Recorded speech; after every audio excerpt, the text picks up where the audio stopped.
What happens if this changes everything? What if this moment becomes the beginning of something much bigger, far more sinister, and utterly devastating for the canvas of Port Charles? Guys, I don't think we're paying attention to what comes next. We are all so hyper-focused on the immediate drama, the blackmail, the lake incident, the stolen black boxes, that we are completely missing the terrifying monster being born right in front of our eyes. We are looking at a man who has been stripped of his agency, locked inside his own physical form, and betrayed by the two women he once trusted most. If you think this story is just going to end with a miraculous medical recovery and a few angry arguments in the Quartermain living room, you are not looking at the bigger picture. We need to stop asking how Drew Kane is going to get his life back and start asking whose lives he is going to destroy in the process. Right now, the current board is set for absolute chaos. Just to quickly place our chess pieces, Drew Kane is rapidly regaining his mobility after being paralyzed by Willow's doses. He is secretly communicating with Kai Taylor, knocking over medical bags, and proving that his locked-in syndrome is fading. Willow is in a state of absolute desperation, begging Jack Brennan for the missing black box to maintain her leverage. Meanwhile, Nina Reeves, in a moment of pure panicked recklessness, just pushed Drew's wheelchair into the lake the second he provoked her by speaking. Giovanni Palmieri managed to dive in and execute a dramatic rescue, but the damage is done. Drew is sitting there, dripping wet, fully aware that his wife intentionally paralyzed him, and his supposed ally just tried to drown him. The pieces are all exactly where they need to be for a masterclass in vengeance. This could lead to our first future, which revolves around the darkest form of poetic justice imaginable. In this scenario, Drew does not go to the police. He does not seek out Harrison Chase or Anna Devane to press attempted murder charges. Why would he? Legal justice is too clean, too clinical, and frankly, too merciful for what he has endured. The story could be heading toward a reality where Drew uses the exact same paralyzing drugs that Willow used on him, turning their own weapon against them. Think about the psychological horror of this path. Who benefits? Drew gets the ultimate godlike control over the women who tried to play God with his life. Who is in danger? Willow and Nina are walking right into a trap they cannot even fathom. Imagine the scene. Drew, pretending he is still weak, invites Willow and Nina to a private dinner at the mansion under the guise of calling a truce. He pours the wine, lacing their glasses with the very same chemical compound Willow used to steal his mobility. As they sit there arguing and trying to manipulate him, they slowly realize their limbs are growing heavy. Their voices slur. And then, the ultimate cinematic payoff, Drew stands up from his wheelchair. He towers over them, perfectly healthy, perfectly mobile, as they collapse into their chairs, eyes wide with terror, but entirely unable to move a single muscle. He looks down at them and explains, in agonizing detail, exactly how terrifying it was to be trapped inside his own mind while they plotted his demise. If that happens, the power dynamic shifts permanently. Drew becomes a calculating predator, and Willow and Nina become the helpless prey, experiencing the exact same nightmare they inflicted upon him. But what if he wants to go further? What if paralyzing them isn't enough? This brings us to the second future, a completely different path that changes the entire landscape of General Hospital. In this scenario, Drew doesn't just want them to suffer. He wants them erased from the earth, and he wants to walk away with clean hands. The bigger consequence may be a meticulously staged fatal accident. If Drew truly loses his mind and his moral compass after the trauma of his WSB captivity and this ultimate betrayal, he will want a permanent solution. Looking ahead, what happens next may be a calculated double murder, disguised as a tragic vehicular disaster. Drew is a former Navy SEAL. He knows how to execute a mission, how to cover his tracks, and how to make a targeted hit look like a random tragedy. Suppose Drew drugs both Willow and Nina until they are completely unconscious. He waits until the dead of night, loads their limp bodies into Willow's black SUV, the exact same SUV that Brooklyn and Brick recently tampered with the GPS on, and drives them out to the treacherous, winding curves of Route 91. He places Willow in the driver's seat, puts Nina in the passenger seat, shifts the car into drive, and sends it hurtling off a steep cliff or into a deep ravine.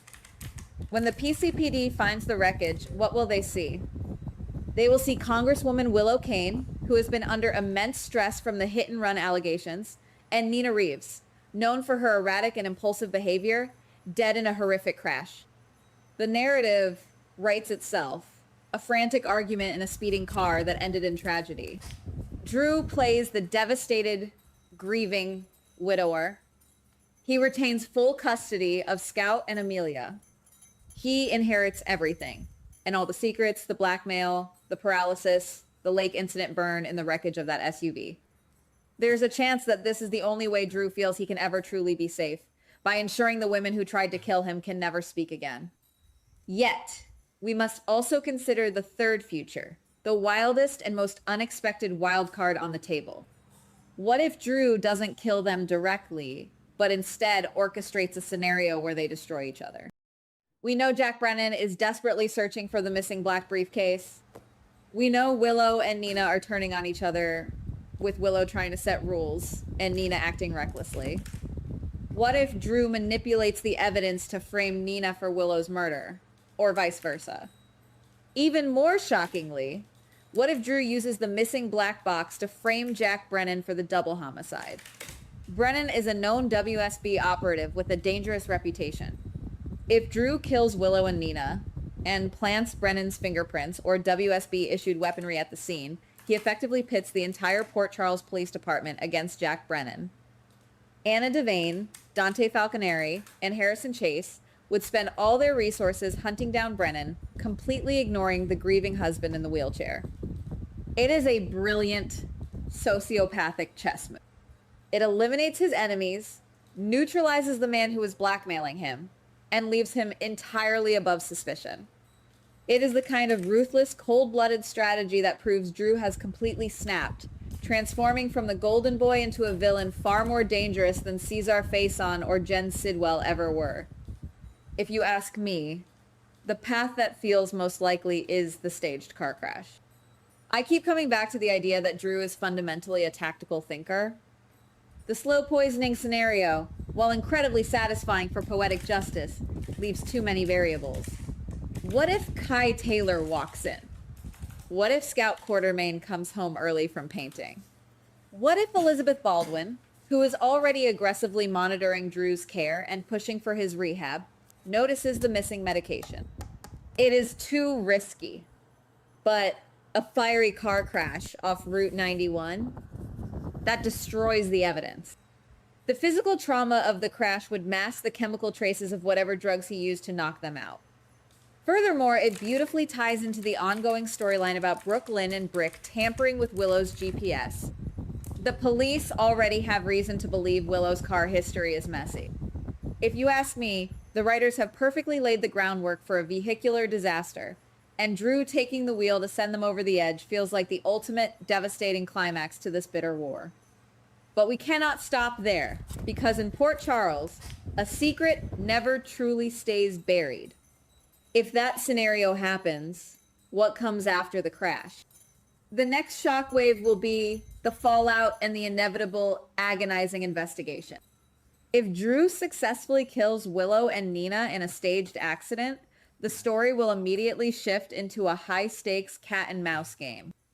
Harrison Chase, who has been fiercely defending Willow's innocence regarding the Jordan Ashford hit-and-run, is not going to just accept that she drove off a cliff by accident.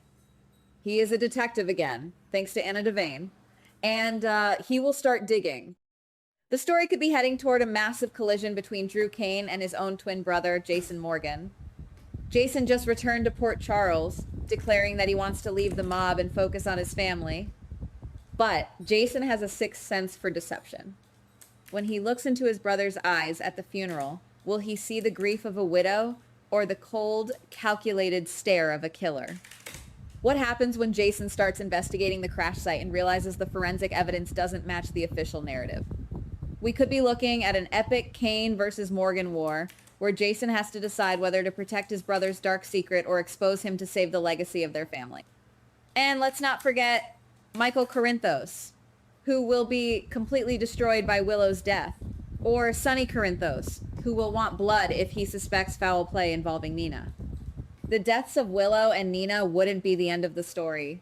They would be the explosive catalyst that burns Port Charles to the ground and reshapes the entire canvas for years to come.